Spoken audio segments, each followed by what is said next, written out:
This is not the first time I am speaking about Nissim Ezekiel.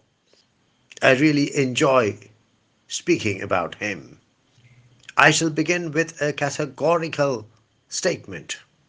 Modern Indian poetry in English has only one father, and that is Nissim Ezekiel. I repeat, modern Indian poetry in English has only one father, and that is Nissim Ezekiel. Even his worst detractors have to admit that Nissim Ezekiel is the father of modern Indian poetry in English. If there had been no Nissim Ezekiel, we would not be having post-independence Indian poetry in English of the kind we have today. Nissim Ezekiel made a stellar contribution to Indian poetry in English, but he also contributed as a dramatist, as an essayist, as a critic, as an editor, as an office bearer of literary organizations, as an advisor to publishing houses, as a speaker, and above all, as a mentor to generations of poets. I think I've left out something. Nissim Ezekiel spent decades in the Department of English of the University of Bombay, and his students almost literally worshipped him, and he made a remarkable contribution as a teacher.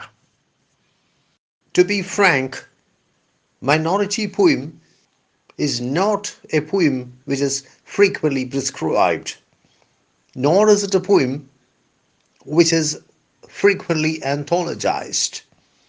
However, minority poem occupies a very important space within the matrix of the poetry of Nissim Ezekiel. It highlights a crucial element in the psychological makeup of the poet. It deals with one of the foundational aspects of the personal identity of the poet. It deals with something which, if it had not been there, Nissim Ezekiel would certainly not have evolved into the poet he became. It can be said that minority poem is the key to the corpus of Nissim Ezekiel. If you want to understand the corpus of Nissim Ezekiel fully, you have to understand minority poem first. Minority poem is the key to the corpus of Nissim Ezekiel.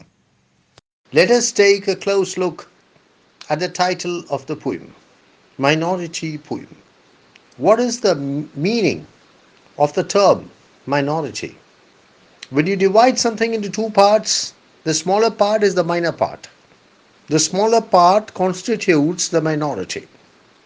Minority poem. The poem deals with the minority or the minorities. Because if you divide something into many parts, all the parts except the biggest part are the minor parts. They constitute the minorities. Minority poem. Why has the poet given the poem such a title? I think it is to ensure that the semantic impact of the first half of the title of the poem, the semantic impact of the first word in the title of the poem, the semantic impact of the word minority is not diluted. Minority poem deals with what the minority or the minorities feel, think, experience, understand, comprehend. Nothing more and nothing less. In order to ensure that the semantic impact of the first word in the title of the poem, the first half of the title of the poem, minority, is not diluted, the poet has titled it Minority Poem. If he had said a number of things more, in the title of the poem, it would have certainly diluted the impact, the semantic impact of the word minority. What is the meaning of the word minority in this context? Of course, it means religious minority. India is a land of diverse communities, and there are numerous religious minorities in India, and the poet happens to belong to one of them. The poem deals with the experiences, the perspectives of a member of a religious minority in India. The poet comes from the Bani Israel community. The Bani Israel community forms a minuscule demography. At its peak, the Bani Israel community had something like 20,000 members. This must be around 1947. Today, the Bani Israel community consists of only 5,000 members or even less, because most of the Jews have migrated to Israel or to countries like Australia, Canada, the US, and the UK. We say that Christians are a minority. We say that Muslims are a minority. Of course, they are. But if you really want to understand the perspectives of a religious minority in India, the experiences of a religious minority in India, you must examine the experiences, the perspectives of a community like the Bani Israel, which forms a minuscule demography. You must remember that the Constitution of India gives special protection to the minorities, be they religious or be they linguistic. And there are articles like 14, 15, 28, 29, 30, which give special protection to religious and linguistic minorities. I hope I'm right with regard to the articles. I learnt them in the civics class as a schoolboy. The Beni Israel Jews are said to be descendants of Jews who were shipwrecked on the Maharashtrian coast in the 2nd century. They, as is often said, forgot their Hebrew but retained their Sabbath. They intermarried with the local communities, took to oil pressing, and came to be known as the Shaniwar or Shaniwar Teli caste, Saturday oil presser caste. They were known as the Saturday oil presser caste because they had their Sabbath on Saturday and not Friday, as in the case of the Muslims, or Sunday, as in the case of the Christians. Nissim Ezekiel is one of the most illustrious members of the Beni Israel community.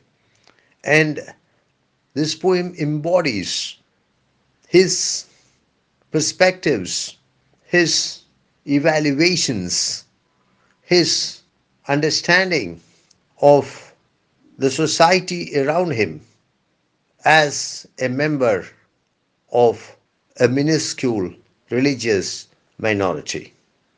Before I start reading the text of the poem, I would like to discuss briefly the short quotation from Girish Karnad's celebrated play Tuklak, which has a very powerful bearing on the thematic content of the poem. This is what Girish Karnad says in Tuklak. I quote, "Beware of the Hindu who embraces you." Unquote. It's a quotation I love. I simply love it. The Hindu community is by and large a peace-loving community, a passive community, a docile community. And Hindu India has a long tradition of welcoming members of all religions to its shores, be it the Christians, be it the Muslims, be it the Jews. And it is said that Christianity came to India shortly after the death of Jesus. And perhaps Islam came to India even during the lifetime of the Prophet. But though the Hindus seldom take an approach which is antagonistic to other religions. The members of the religious minorities of India feel a strange but terrible apprehension when they think of Hinduism, when they think of the Hindu society. Why? Beware of the Hindu who embraces you. The Hindus never oppose you, almost never oppose you, almost never take a stand antagonistic to you, almost never attack you, and frequently they embrace you. And what does Girish Karnad say? Beware of the Hindu who embraces you. In the play, he explains why he utters this word of caution. Beware of the Hindu who embraces you.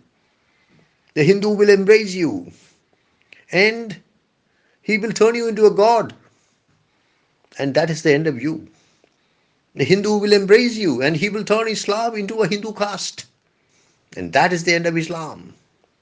The Hindu will embrace you and convert Prophet Muhammad into an avatara, into a god, and that is the end of Prophet Muhammad. So despite the fact that the Hindus are by and large a peace-loving, docile, passive community, or maybe because of that, the religious minorities in India feel a strange but terrible apprehension. And this apprehension is the bedrock on which the thematics of the present poem is structured.